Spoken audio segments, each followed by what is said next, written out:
racist country, Brian. We've never been a racist country.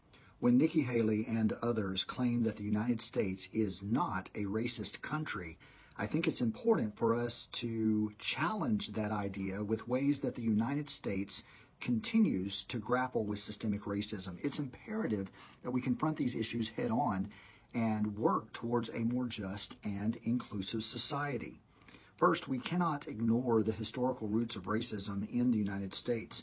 Slavery was a painful chapter in our past and has left a lasting impact on generations. It was part of our founding documents.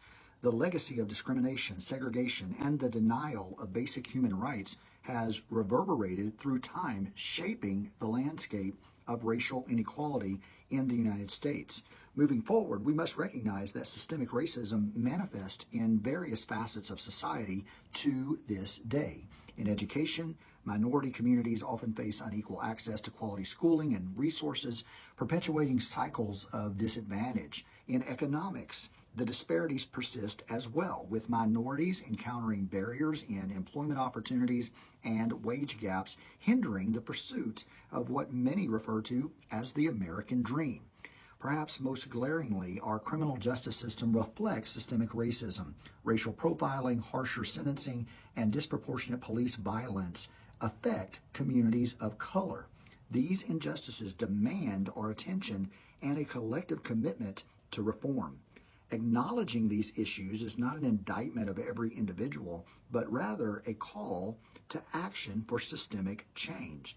If we don't want to be a racist country, then let's stop behaving in racist ways. We need to confront our racist history and actively work towards dismantling discriminatory policies that continue.